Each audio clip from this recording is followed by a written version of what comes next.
un grupo de enfermedades que tienen una relativa frecuencia en la población en general, y que se caracterizan porque la afección está dada por una autorreactividad que tiene el sistema inmune contra los propios tejidos, células, tejidos y órganos del hospedador. Entonces, el desconocimiento de lo propio de lo extraño hace que esa autorreactividad produzca lesiones importantes. La clasificación de las enfermedades es que esta enfermedad puede ser específica de órganos, que son aquellas enfermedades en las cuales se afecta un órgano en particular, como por ejemplo en la tiroiditis, en las tiroides, las glándulas suprarrenales, etcétera, ¿no? Un órgano en particular, una célula en particular, como por ejemplo en la hemolítica autoinmune o en las púrpuras trombocitopénicas idiopáticas autoinmunes, se afectan, por ejemplo, los glóbulos rojos, las plaquetas, etcétera, o un órgano en particular, como hemos dicho anteriormente. Y en el otro extremo vamos a tener las que son generalizadas, o sea, atacan muchos órganos a la vez, y son las sistémicas, como por ejemplo el lupus, la artritis reumatoidea, etc. ¿Qué prevalencia tienen esas enfermedades? Bueno, algunas son bastante prevalentes, como la enfermedad de Graves, que es una enfermedad que afecta fundamentalmente la tiroides. Y bueno, acá ustedes, todo esto que están en este cuadro lo vamos a ir detallando después cuando veamos cada una de las, de las enfermedades que vamos a ir viendo, ¿no? Pero en principio yo quería que ustedes vean qué prevalencia hay en qué porcentaje de personas son afectadas. Fíjense, la artritis reumatoidea que casi llega al 1%. La enfermedad de Graves también, bueno, depende también de algunas regiones, pero en general tienen una incidencia, algunas que tienen una incidencia muy importante, por lo tanto son enfermedades que se la van a ver, que ustedes la van a ver con frecuencia, y el laboratorio tiene una participación muy importante en estas afecciones. La afección se produce por una autorreactividad que se caracteriza por una ruptura, eso se caracteriza por una ruptura de la tolerancia que tiene el sistema inmune contra los antígenos propios. Y aquí están algunos de los mecanismos que contribuyen a esa tolerancia, y que cuando se rompe esa tolerancia es donde aparece la autorreactividad. Lo vamos a ir desglosando a medida que vamos viendo, transcurriendo la clase. Pero la selección negativa que dice aquí en el timo se refiere fundamentalmente a la eliminación de los clones autorreactivos que se pueden generar tanto en la médula ósea para los linfocitos B como en el timo para los linfocitos T, para todas los subsets de linfocitos T. ¿Qué ocurre cuando nosotros tenemos un proceso, una ontogenia en la maduración de los linfocitos B? Los linfocitos, tanto B como T, van a proceder a su maduración siempre y cuando puedan reordenar los genes que van a codificar para las regiones variables de los receptores de los linfocitos B o los receptores del linfocito T, el B-cell receptor o el T-cell receptor. Estos receptores dependen fundamentalmente entonces del reordenamiento de los genes que codifican para las regiones variables de la cadena B, o sea, los BDJ, el reordenamiento genético de los genes que codifican para la cadena liviana, BJ, y en esa complementariedad que van a tener tanto la cadena J como la cadena L para la conjunción de un paratope, es lo que va a determinar fundamentalmente la especificidad que tienen esas células para reaccionar contra un antígeno determinado. Pero como ese reordenamiento es totalmente al azar, entonces ustedes van a tener una cantidad enorme de reordenamiento con una cantidad enorme de posibilidades de reconocimiento de antígenos, dentro de los cuales, como es al azar, puede haber reordenamientos genéticos que produzcan un paratope que reconozca epitopes propios. Entonces, esos clones que para ser autorreactivos es necesario que se eliminen antes de que salgan a la circulación general. Entonces, eso ocurre para los linfocitos B cuando los linfocitos B ya reordenan la inmunoglobulina M de superficie y quedan en un estado inmaduro aún dentro de la médula ósea, que sería este que está acá. Entonces, por un mecanismo de apoptosis, es el linfocito B, que todavía no es un maduro, al reconocer los antígenos propios que se van a encontrar sobre la célula y de la médula ósea y por la sangre también que está circulando por la médula ósea, es probable que nosotros tengamos antígenos propios para los cuales vamos a reaccionar y van a deleccionar esos clones autorreactivos. Entonces recién pasarían a la circulación, como ustedes ven acá, a la periferia. Lo mismo ocurre con los linfocitos T, que ya vienen histológicamente maduros desde la médula ósea, pero que cuando llegan al timo, van a adquirir una maduración inmunológica. Lo que ocurre acá es lo que nosotros acabamos de decir sobre los linfocitos B, pero en este caso el proceso va a ser mucho más riguroso para que no salgan casi clones autorreactivos. Entonces, cuando vienen de la sangre, de la médula ósea por la sangre, pueden entrar al timo, y en el timo van a pasar por diferentes estadios de doble negatividad, como ven aquí ustedes, hasta que llegan a un estadio doble positivo, los linfocitos T comunes, que son CD4, CD8 positivos, y que se van a encontrar ya cerca de la unión córtico-medular, en donde ya van a tener una expresión del T-cell receptor, porque ya han hecho todo el reordenamiento genético para la región variable de la cadena B, beta, o de la cadena alfa, sobre todo de la beta, que es el que aporta la mayor variabilidad. Entonces, esos TCR, como hemos dicho, al azar se produce ese reordenamiento genético, es probable que tengan autorreactividad contra elementos propios del organismo. Como esos linfocitos T la mayoría son linfocitos que regulan, que regulan la respuesta inmune en general, va a ser riguroso, digamos, el proceso para eliminar los clones autorreactivos que se pueden haber formado totalmente al azar. Entonces, en ese estadio inmaduro va a tener la posibilidad de encontrarse con antígenos propios, ya vamos a ver cómo, pero como la densidad de los TCR es baja y ese linfocito es inmaduro, tiene que tener un reconocimiento de los antígenos propios unidos a los complejos mayores de histocompatibilidad, como lo hace el TCR. El TCR reconoce antígenos unidos a las moléculas de complejo mayor de histocompatibilidad en ese reconocimiento dual. Entonces, como es bajo la edición que tiene todavía el PCR, esa unión, si es muy de baja avidez, porque son pocas moléculas, entonces va a tener una señal positiva para que pueda sobrevivir a la apoptosis. Si no lo reconoce a los antígenos de histocompatibilidad sobre las células epiteliales tímicas, entonces no va a recibir la señal positiva y el linfocito T se muere. Eso es lo que se llama selección positiva. Pero después pasa a otro estadio en el cual ya vamos a tener siempre doble positivo, pero vamos a tener ya una mayor edición del TCR. Entonces la densidad del TCR sobre la célula va a ser alto. Y en ese estadio ya va a reconocer a antígenos de histocompatibilidad que se van a encontrar presentando antígenos propios sobre las células epiteliales tímicas medulares. Vamos a pasar a la otra diapositiva.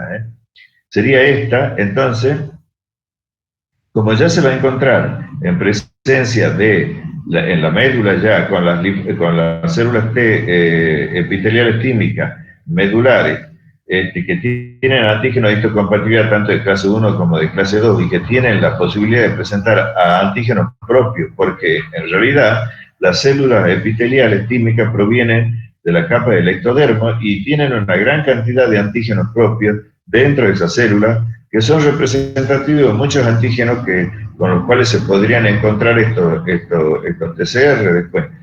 Entonces,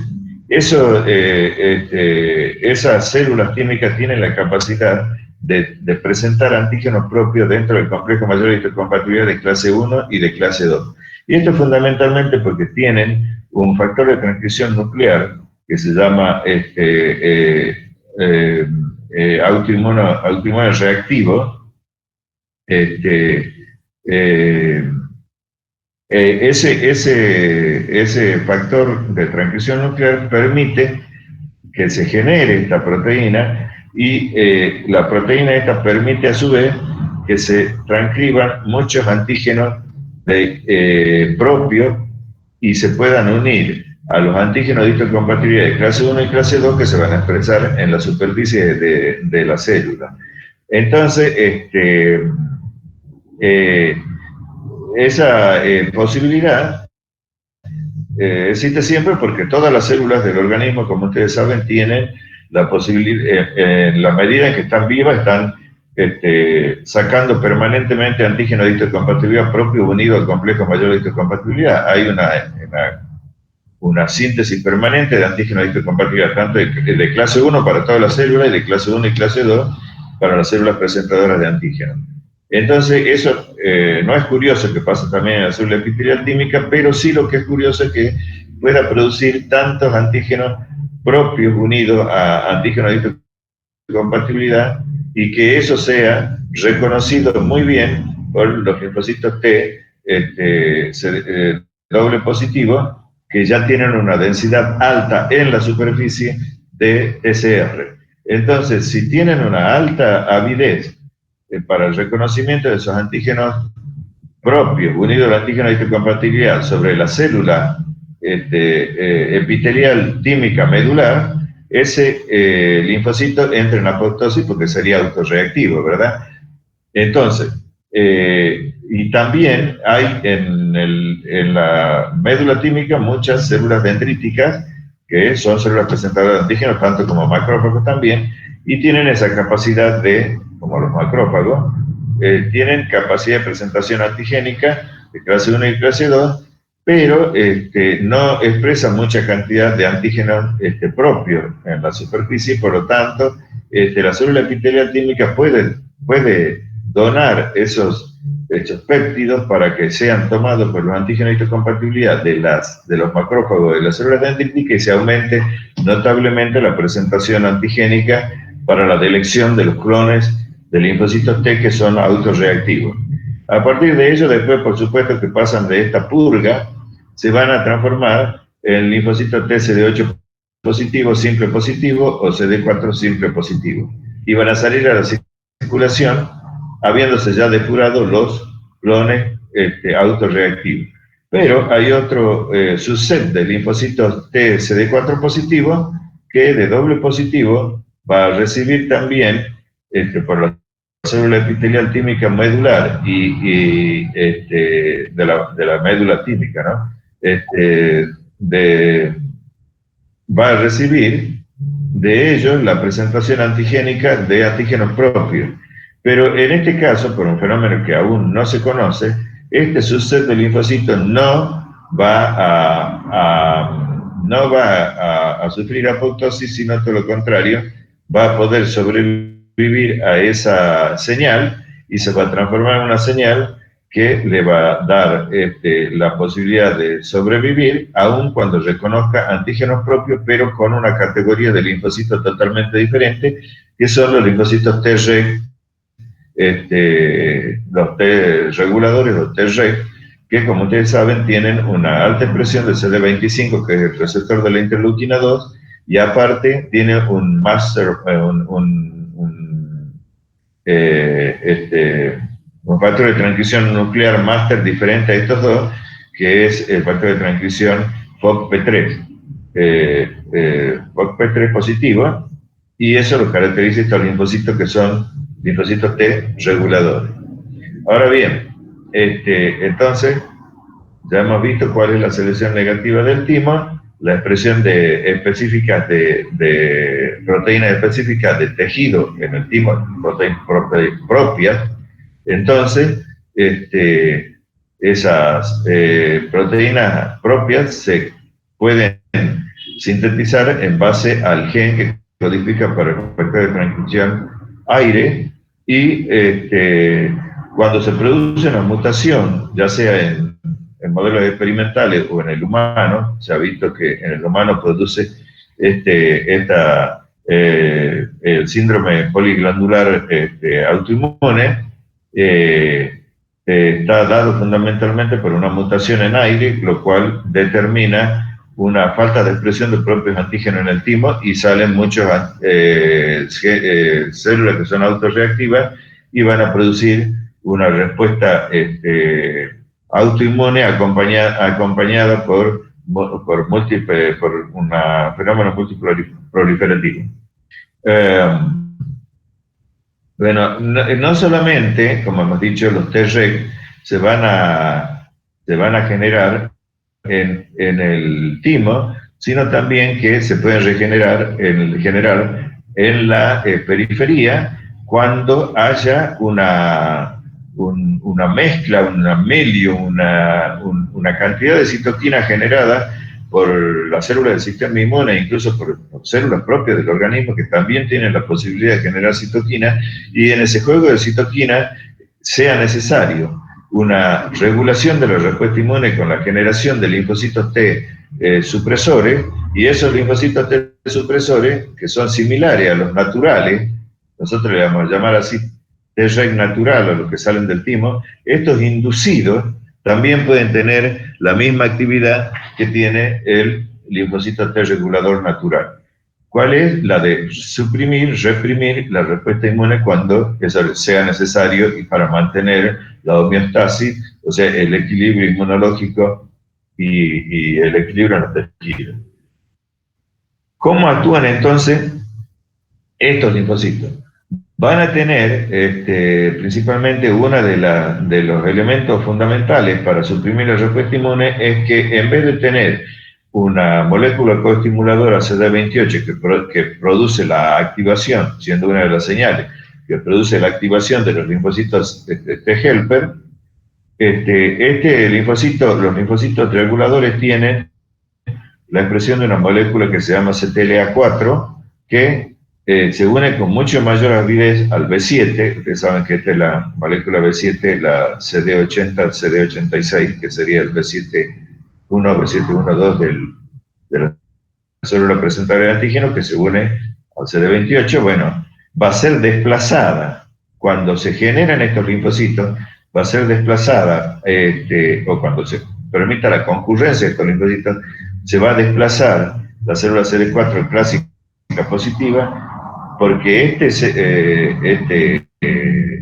CTLA4, esta molécula de superficie, tiene mucho más avidez por B7 que CD28, entonces lo puede desplazar con facilidad. De tal manera que si hay una autorreactividad, estos linfocitos pueden eliminar o desplazar todos los clones autorreactivos que salieron a la periferia.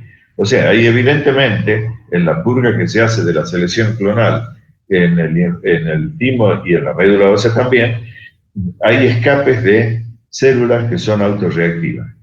Esto es explicado debido a que esa variabilidad que tiene el PCR o el BCR, y que permite el reconocimiento de tan cantidad de antígenos, no puede ser suprimido totalmente, porque nosotros ya vamos a ver, tenemos muchos epitopes que son iguales a los epitopes que tienen los microorganismos. Entonces no podemos hacer una eliminación total de esos clones autorreactivos que también reconocen en forma cruzada antígenos microbianos, porque nos quedaríamos sin respuesta. Entonces esa es una de las hipótesis por la cual es necesario que haya una tolerancia periférica, y no todo se terminaría con la tolerancia central.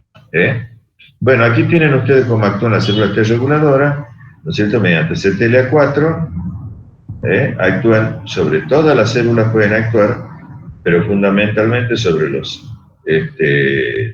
células clásicas CD4 positivo T-helper, precursora, que después va a necesitar también de la otra forma que las células reguladoras pueden inhibir la respuesta inmune, y que es mediante las citoquinas inmunosupresoras, como son la interleuquina 10 y el transforming growth factor, que fíjense, tienen las actividades sobre toda esta célula, tienen actividades de disminuir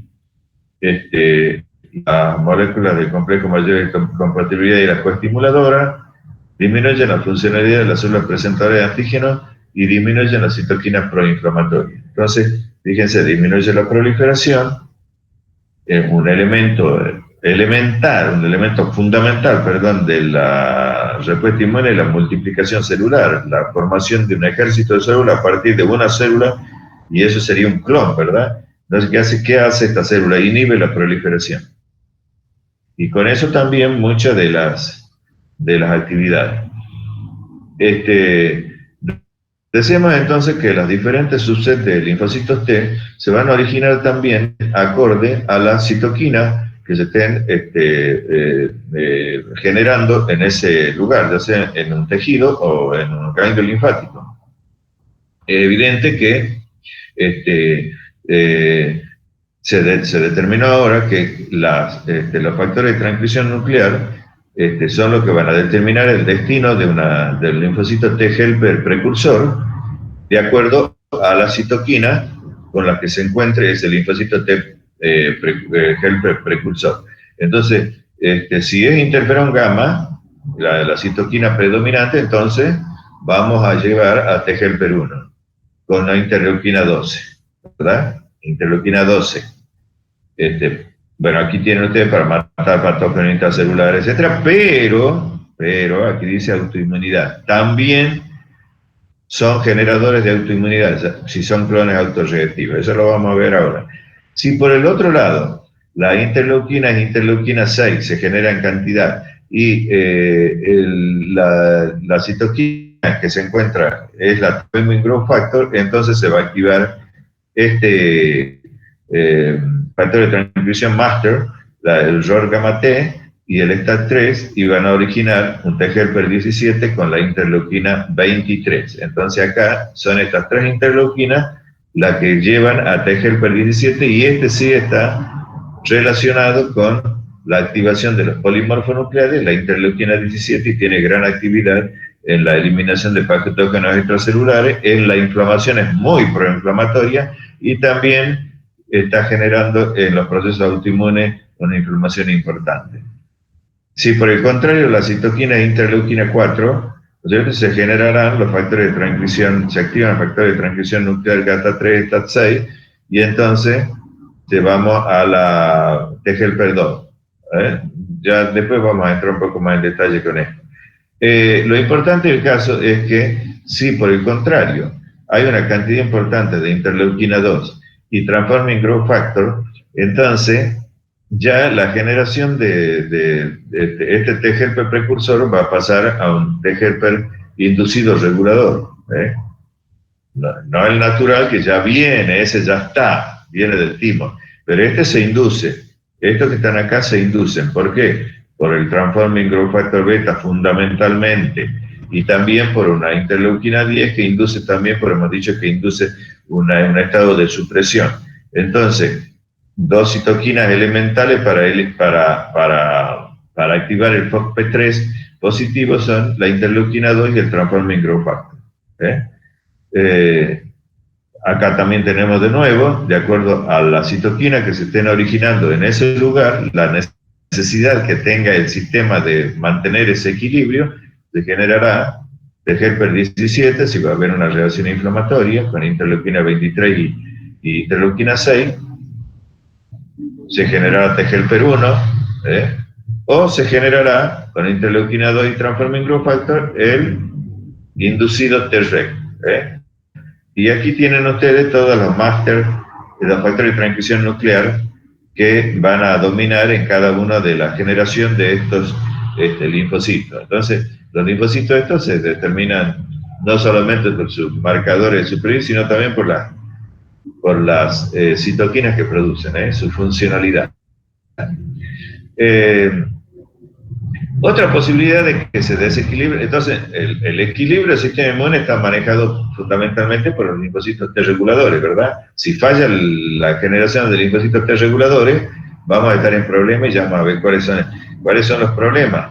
Que nosotros no tengamos, que tengamos mutaciones en FOXP3, se decrece la generación de T-regs y entonces vamos a una inmunoderegulación con endocrinopatía, enteropatía, y está ligada al gen X, esta enfermedad, que se genera por una mutación en FOXP3.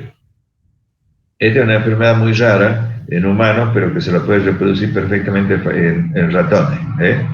Entonces, otra de las posibilidades es que nosotros sabemos que hay muchos lugares donde el sistema inmune no llega directamente con sus elementos, porque hay barreras que separan la circulación con el órgano que se encuentra detrás de esa barrera, por ejemplo, la barrera hematoencefálica y la barrera hematoespermática, entre otras.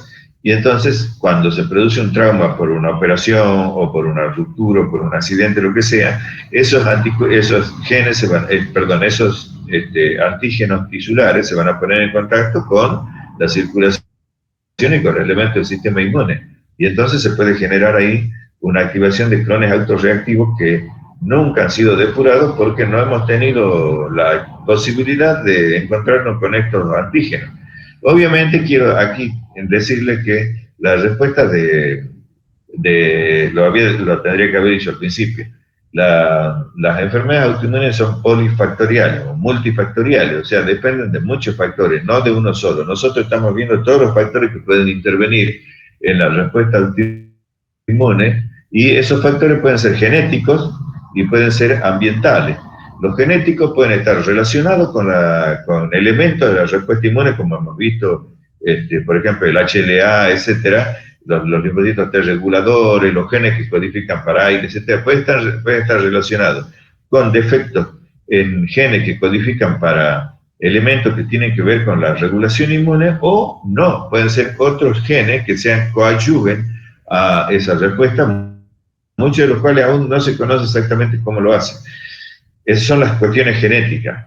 Y la cuestión, ya lo vamos a ver cuando veamos las enfermedades, ¿no es cierto? Entonces, y la otra cuestión son las cuestiones ambientales, dentro de los cuales vamos a tener, por ejemplo, las infecciones por microorganismos, bacterias, virus, fundamentalmente, que indican que es un factor importante porque casi todas las enfermedades autoinmunes se generan después de un debut de una infección importante. El estrés también es otro elemento ambiental, o factores intrínsecos como por ejemplo las hormonales, ya lo vamos a ir viendo. Pero en principio estábamos acá, en donde decíamos que había una cuestión de reconocimiento de los antígenos secuestrados, se llaman estos, que pueden dar lugar a enfermedades autoinmunes que afecten el cerebro o el epidídimo, etc. Pero también el ojo es una gran barrera hematoocular. La barrera hematoocular es muy importante. El ojo no tiene una irrigación importante en ciertos lugares, y entonces cuando se produce esa ruptura, pueden entrar clones autorreactivos y desencadenar, reconocer antígenos propios y desencadenar una respuesta autoinmune, porque nunca antes habían estado en presencia de esos antígenos. Entonces cuando se produce una lesión ocular, es probable que se produzca una inflamación por alguna infección, por ejemplo, puede dar lugar a el encuentro entre antígenos y clones autorreactivos, y me lo reconocen y generan una respuesta inmune.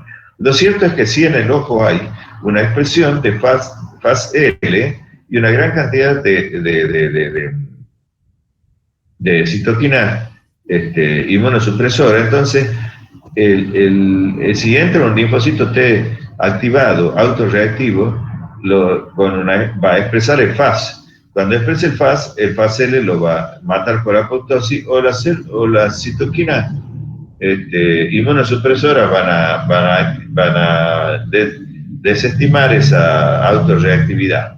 Entonces, esa es otra posibilidad.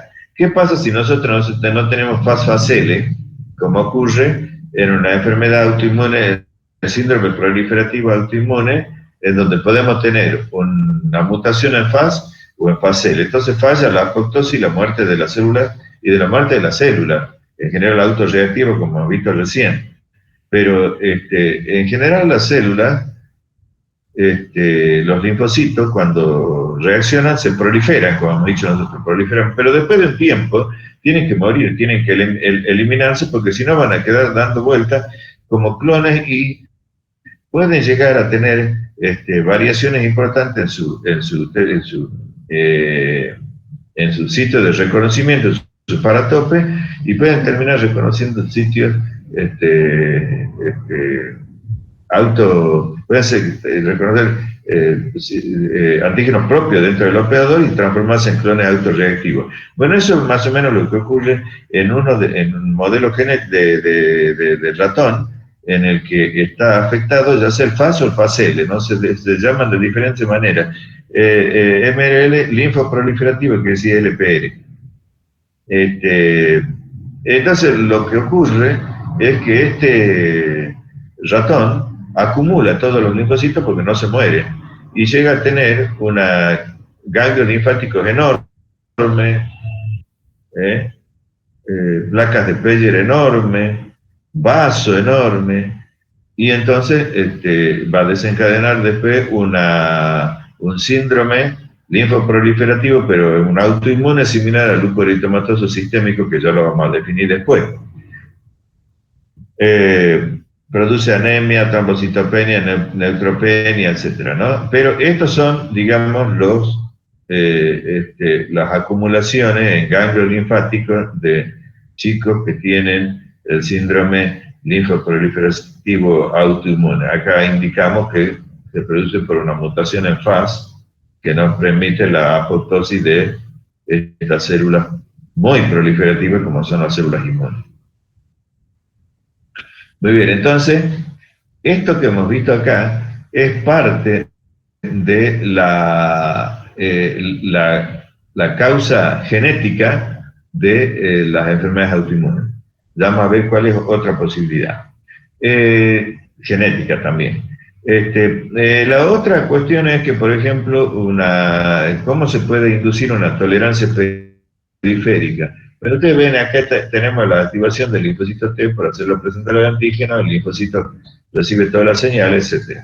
Pero esta célula presentadora de antígeno, esto se produce en el ganglio linfático, y esta célula presentadora de antígeno está preparada ya porque ha habido una respuesta inflamatoria importante ante la entrada de un antígeno, ante un trauma, ante una infección, etc., que ha llevado a que esta célula dentro del ganglio linfático ya llegue a un estado de activación. Si no está en estado de activación porque no ocurrió nada de eso, y el linfocito T autorreactivo reconoce a esta célula, porque si es autorreactiva no hay, ¿qué puede estar gatillando una respuesta inflamatoria, etcétera? Nada. Entonces, este linfocito no recibe no actúa de la misma manera que el linfocito ni la célula presentadora de antígeno actúan de la misma manera que una célula activada. Entonces, en vez de activarse el linfocito T, se produce una anergia clonal. Entra en anergia, o sea, en una falta de reactividad.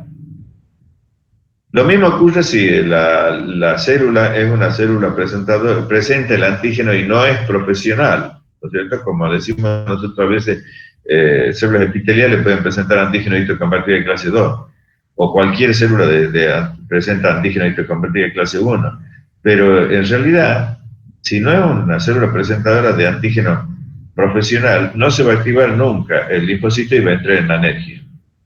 Entonces, la anergia es un elemento importante para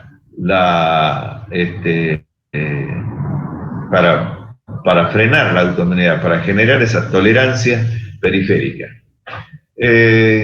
También nosotros podemos romper la tolerancia mediante medicamentos. Por supuesto que en ciertas personas que tienen esa susceptibilidad, mediante ciertos medicamentos. Estos son uno de los más importantes: hidrolazina y procainamida.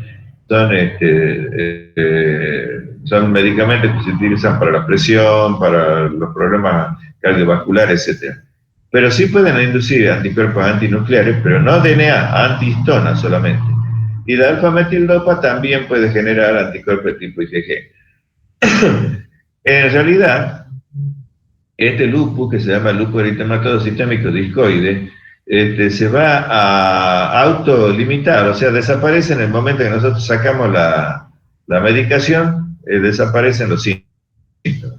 Otro elemento importante de lo que nosotros hablamos eran las hormonas sexuales, que todavía no se sabe exactamente cómo. Hay algunas hipótesis, yo las saqué porque en realidad no son muy plausibles, digamos, pero sí, las hormonas sexuales femeninas favorecen la aparición de enfermedades autoinmunes, porque esto se ve en el predominio muy notable que tienen las enfermedades autoinmunes en mujeres en relación a los varones. Puede llegar a ser 50 veces superior, etcétera, ¿no? No, entonces ya vamos a ver cada una de ellas. Pero, digamos, los estrógenos se ve que favorecen la respuesta inmune, la respuesta en las enfermedades autoinmunes. Por ejemplo,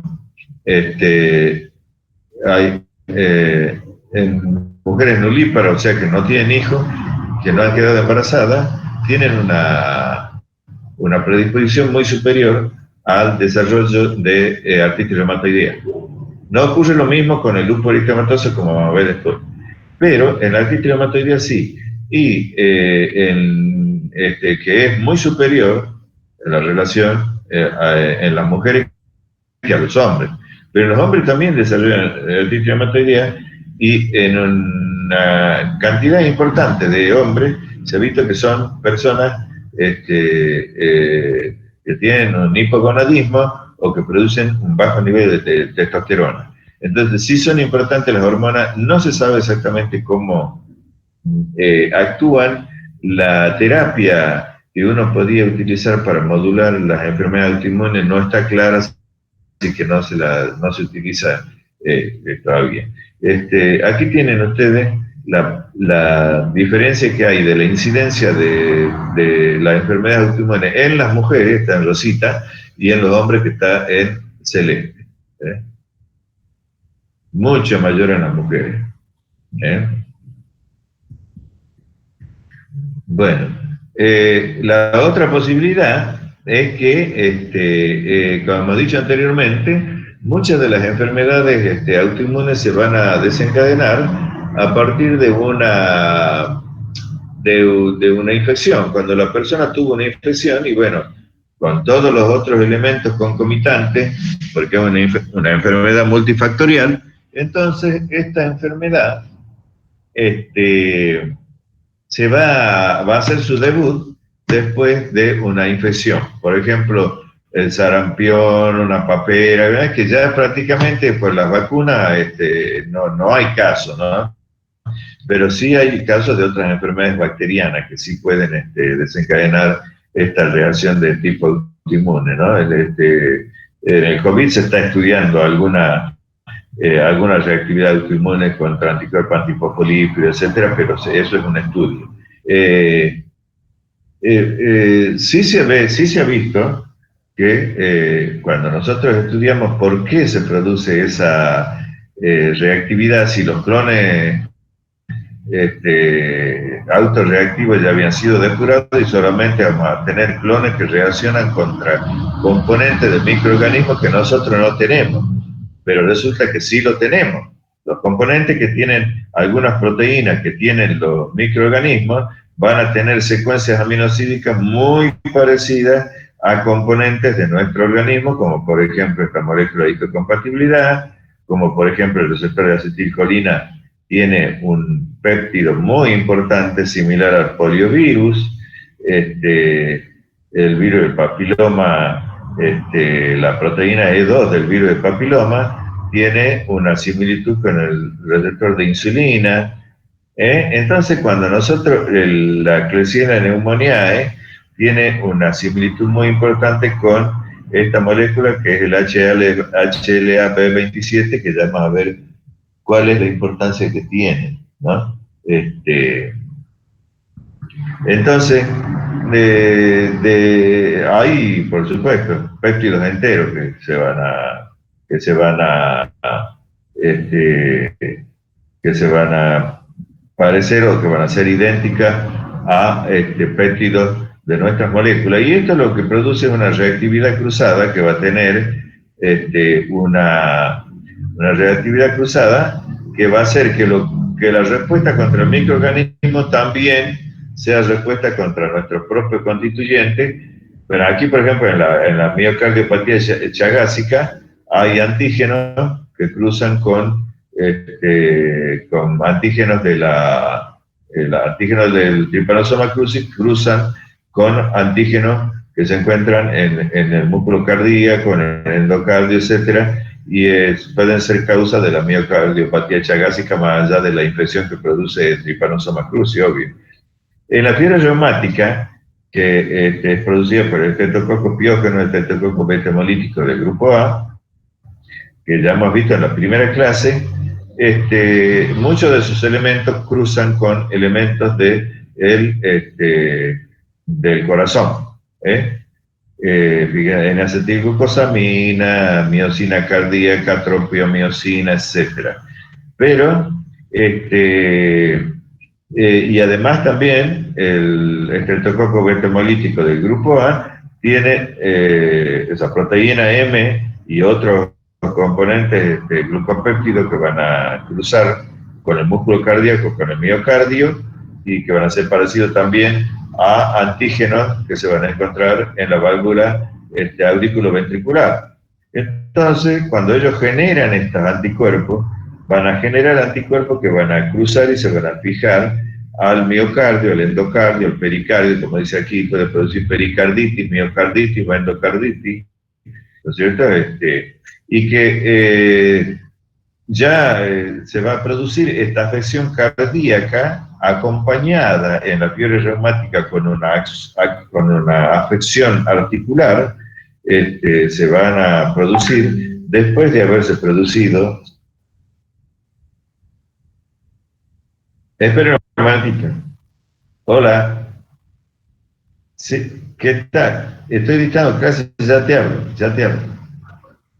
Bueno, entonces, ¿qué es lo que ocurre con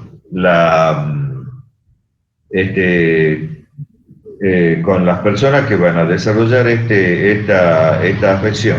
Donde desarrollan la faringitis, el 0,3% de estas personas en condiciones endémicas aumenta al 3%, son chicos que tienen entre 5 y 15 años, pongámosle 3 y 5 años, 15 años, perdón, son chicos y jóvenes, y cuando tienen una faringitis, después de 15 días aproximadamente, ya van a desarrollar una enfermedad que se llama fiebre reumática.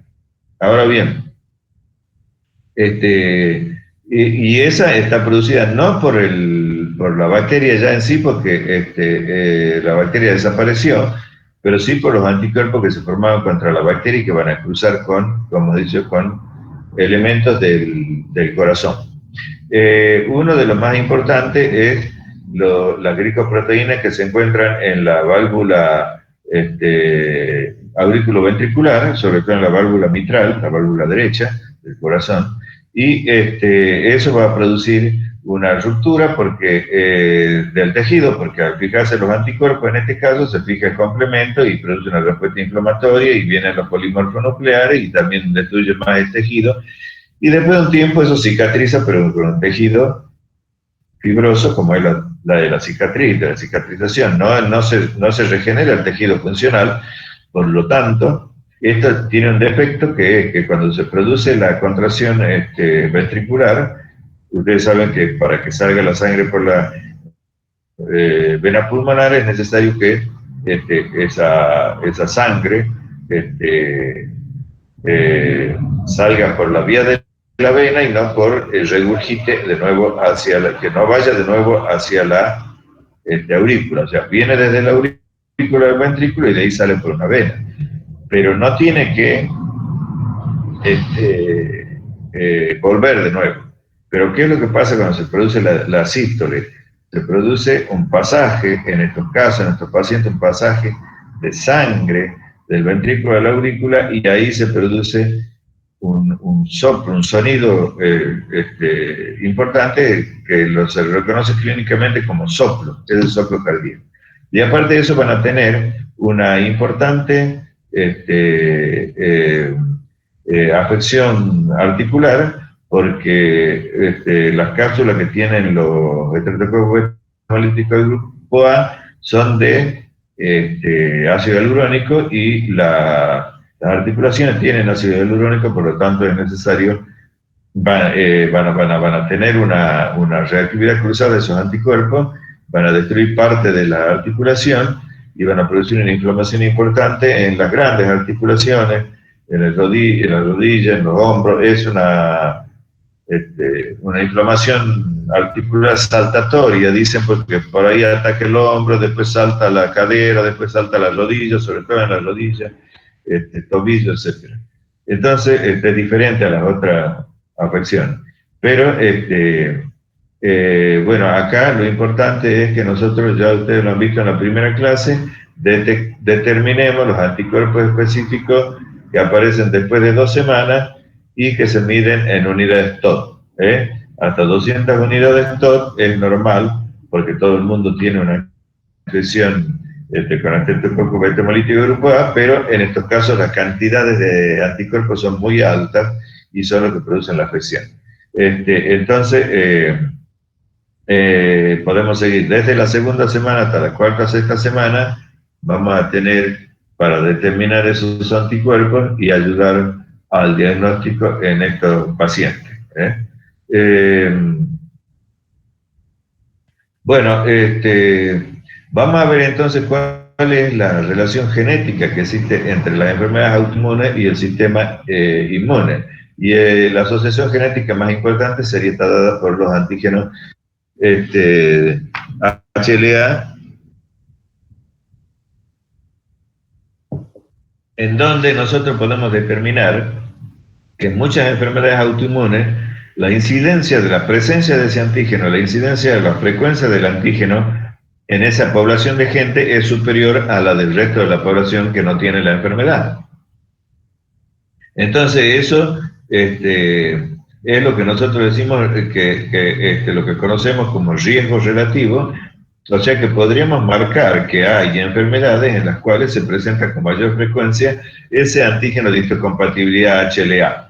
Y el caso más paradigmático sería la espondilitis anquilosante, que está asociada al HLA B27 y que se presenta casi en el 90% de las personas que tienen la enfermedad.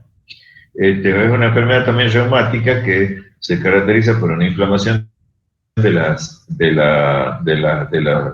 espacios intervertebrales y después se queda un endurecimiento en esos espacios intervertebrales que afecta a la columna vertebral en cualquiera de las regiones, el lumbosacra, lumbar o cervical. Esa es la enfermedad, y es una enfermedad de tipo autoinmune. Es paradigmática además porque casi el 90% tiene SHLA. En los otros está distribuido de otra manera, obviamente, pero sí hay una frecuencia determinada en otras enfermedades, como nosotros vemos aquí en la diabetes tipo 1, por ejemplo. ¿Y a qué se debe eso? Nosotros sabemos que cada antígeno de HLA va a tener una secuencia de aminoácidos determinada, tanto en las zonas más variables, ¿no es cierto? Lo que define el HLA de cada persona es la variabilidad de aminoácidos que se va a encontrar en la región alfa 1 alfa 2 del antígeno histocompatible de clase 1 o en el beta, sobre todo beta 1 del antígeno histocompatible de clase 2. ¿Y qué define eso?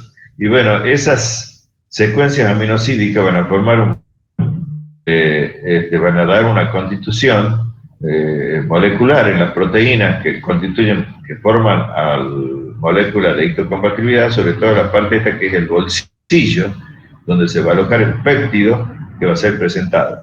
Entonces, de acuerdo a la secuencia de aminoácidos que tengan las proteínas que van a formar parte de este bolsillo, el péptido que va a ser presentado, alojado en ese bolsillo, va a tener una mayor o menor importancia en la generación de autorreactividad. Y como eso está determinado genéticamente, los HLA, hay una relación entre la genética y los antígenos, antígenos de histocompatibilidad, la genética y la autoinmunidad.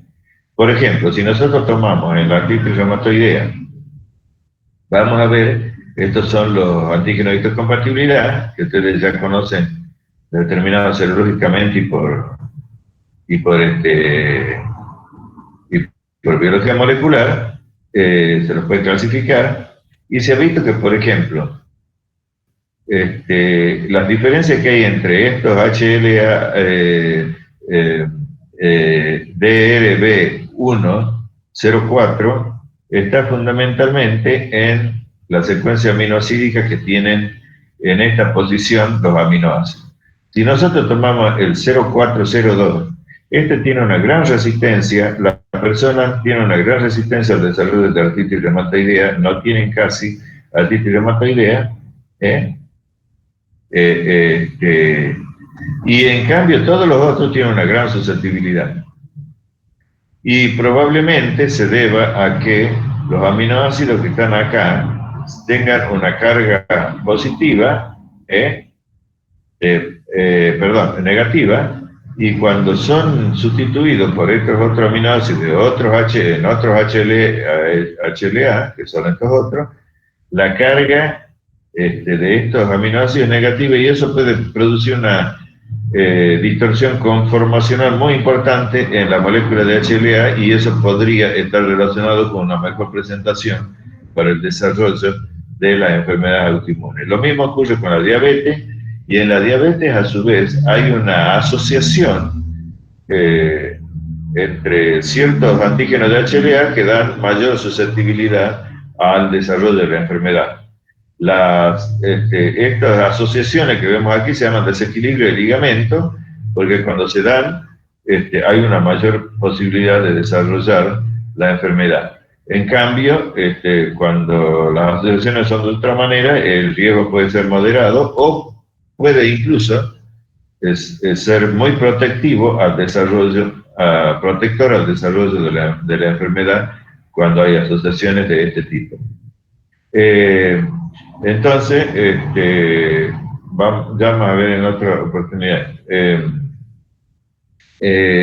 Lo que nosotros definimos como una enfermedad autoinmune, generalmente decimos son aquellas que presentan anticuerpos autorreactivos contra antígenos propios, y se lo detecta por la presencia de anticuerpos, etc. Sí, es cierto que se lo detecta por la presencia de anticuerpos a muchas de ellas, porque es la manera más fácil de detectarlas, porque lo único que tienen que hacer es sacar sangre, separar el suero y hacer la reacción que ya la vamos a ver ahora cuando veamos la parte de enfermedades. Pero no quiere decir que la respuesta inmune es solamente a anticuerpos. La respuesta inmune es a anticuerpos y a células. Entonces, en algunos casos, la respuesta inmune destructiva de los órganos y de los tejidos es a consecuencia de una respuesta celular de tipo T-helper-1, y en otros casos es a consecuencia de la respuesta de tipo humoral T-helper-2. Entonces, cuando nosotros hagamos la definición, digamos que es a consecuencia de la formación de anticuerpos autorreactivos y también de linfocitos T de toda la categoría autorreactivos, ¿no es cierto? Entonces, es una respuesta de tipo humoral y celular. Será humoral, predominante humoral para ciertas enfermedades y predominantemente celular para otras enfermedades. Entonces, lo que sí ocurre en muchas de estas enfermedades es que estas respuestas inmunes se va a llevar a cabo dentro de una generación, se genera ya un tejido, que es un tejido linfoide terciario, en donde vamos a tener una constelación de todas las células del sistema inmune, de células presentadoras de antígenos, linfocitos T, células dendríticas, linfocitos B, linfocitos T CD4 positivos, CD8 positivos, etcétera, natural killer, NKT, etcétera. Pero vamos a tener un órgano linfoideo organizado como se organiza un centro, un ganglio linfático con centros germinales, etcétera, ¿eh? Entonces, vamos a ver que dependiendo de las enfermedades autoinmunes, vamos a ver que las respuestas van a ser mixtas generalmente, o algunas van a ser más importantes que otras, ¿eh? Entonces vamos a comenzar, vamos a ver una enfermedad solamente y ya terminamos, que es, vamos a comenzar por las no específicas de órgano o las sistémicas. Y vamos a ver en este caso, vamos a comenzar por la artritis reumatoidea, que es una enfermedad que se presenta casi en el 1% de la población, con una gran prevalencia en las mujeres, más frecuente en las mujeres que en los hombres, como acabamos de decir recién, y que afecta fundamentalmente las articulaciones, que tiene un comienzo insidioso, como todas las enfermedades autoinmunes, sobre todo generalizadas, que comienzan con fiebre, anorexia, artralgia, dolores musculares, mialgia, dolores articulares, artralgia, eh, eh, con una velocidad de en el laboratorio, con una velocidad de eritrosedimentación elevada y una proteína C reactiva también elevada, y que en el tiempo se va a producir una lesión erosiva, osteoerosiva en las articulaciones. Esta afección comienza en forma centrípeta por las articulaciones menores, como por ejemplo la de las manos y de los pies, y va avanzando en forma centrípeta a los codos, al hombro, a las rodillas, etc. Entonces, al principio no se puede diferenciar de otras enfermedades cualquiera, porque todas dan dolor articular, muscular, dolor de cuerpo, dolor de cabeza, fiebre, anorexia, en fin, anemia. ¿Qué es lo que nosotros vamos a... ¿Qué es lo que ocurre después de un tiempo cuando ya la enfermedad se comienza a manifestar más clínicamente, más florida, como dicen los médicos? Entonces, primero ocurre una inflamación vascular, una vasculitis, que van a producirse fundamentalmente en la membrana sinovial, que es la membrana que está recubriendo la articulación, y que a partir de allí se van a empezar a migrar hacia el interior del líquido del espacio articular, donde hay líquido sinovial. Vamos a tener linfocitos B, células plasmáticas y células polimorfonucleares en cantidad, y una inflamación importante en el cartílago. Esa inflamación comenzó entonces aquí en la membrana sinovial. Se ha producido una infiltración importante ya de células que han salido que llegan por la sangre y empiezan a infiltrar el cartílago primero, el cartílago hialino, en principio, ¿no es cierto? Y después vamos a ir a los otros cartílagos, y hasta que llegamos al hueso, y van a empezar a infiltrar el hueso, y a producir la destrucción del mismo. Esas células que se van agrupando en el tejido no son las que pasan al líquido articular, ¿no? Aquí hay generalmente polimorfonucleares, linfocitos B, células plasmáticas y anticuerpos. En el tejido vamos a ver fundamentalmente una infiltración de células mononucleares, sobre todo. Vamos a ver células dendríticas interdigitantes, linfocitos T, CD4 positivos, CD8 positivos, una gran cantidad de linfocitos T. 45% de los infiltrados son linfocitos T, un 5% son linfocitos B, y se van a ir infiltrando y van a ir formando estas prolongaciones dentro de la articulación, que es como dedos, pero que no son más que elementos que van llenos de células inmunes, como vemos acá. Entonces ya estaríamos aquí en la generación de un órgano linfoideo terciario, como has visto recién en esta figura. Ahí vamos a tener toda esta constelación de células que ustedes han visto ahí en esa figura, y son estas que están acá. Por supuesto que con una tinción de hematoxilina eosina solamente van a ver estas células, los núcleos celulares, aquí están las células nucleares, etcétera, pero después las distinguimos con marcadores específicos por inmunoperoxidasa, ¿verdad? Bueno, de todas maneras, ya se sabe cuáles son las células que están ahí, infiltran, y un fenómeno particular es que en este proceso se comienza a romper el hueso, porque comenzamos desde el cartílago, pero se comienza a infiltrar un panículo de células, ¿no es cierto?, que se llama panus, que son sinoviocitos que tienen una alta capacidad replicativa, y que van introduciéndose y rompiendo el hueso por las enzimas, las metaloproteinasas que generan, juntamente con macrófagos que también se parecen a los sinoviocitos. Entonces, ese proceso va destruyendo el hueso, y eso es lo que le caracteriza a la artritis reumatoidea, porque produce estas osteoerosiones que son deformantes y que producen todas estas figuras clínicas que vemos acá. Aquí tenemos también el hueso, ¿ven? Como ahí ya falta parte del hueso porque está infiltrado. Este son lo que es el cartílago hialino.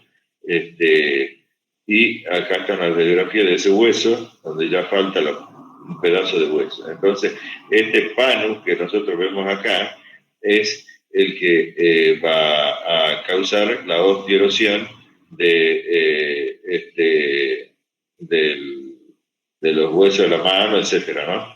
Y uno de los elementos más importantes, antígenos que podrían causar, digamos, esa enfermedad, esa afección autoinmune, es la citrulinación que se produce en muchas proteínas, como por ejemplo en las proteínas de colágeno, fibrinógeno, bimectina, etcétera, pero que en realidad ese es un proceso que se produce también en las histonas por acción de una peptidil una deaminasa, una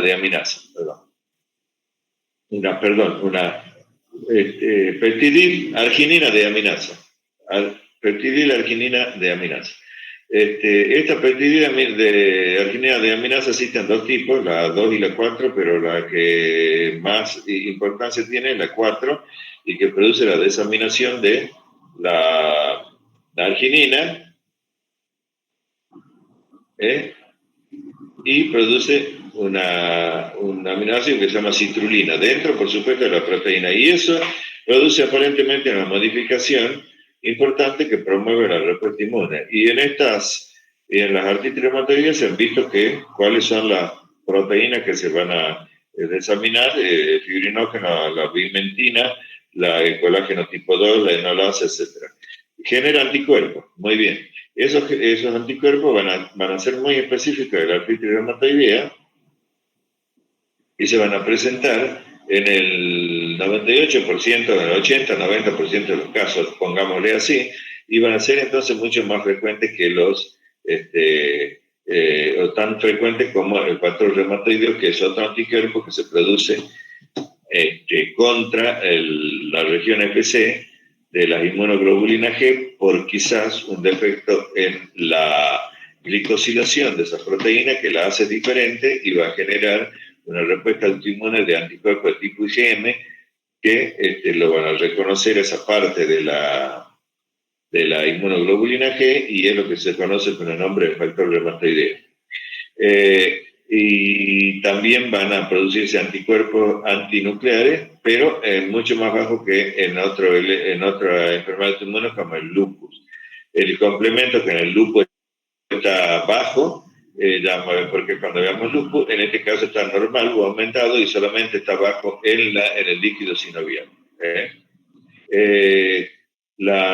La posibilidad de diagnóstico está en que el factor reumatoideo se puede medir directamente por una relación de aglutinación directa, el anticuerpo específico contra la región FC de las inmunoglobulinas. Se detecta porque ponemos perlitas de látex cubiertas con inmunoglobulina y después ponemos el suero del paciente. Y el anticuerpo va a aglutinar, se va a unir a la región FC de la inmunoglobulina que está pegada a las perlitas de látex y la va a aglutinar a las perlitas de látex, a las particulitas de látex, y vamos a ver una aglutinación importante ahí. Los anticuerpos antinucleares generalmente no son contra el DNA, sino contra la histona. Acá también probablemente haya un efecto importante de la petilina alquinina de aminasa que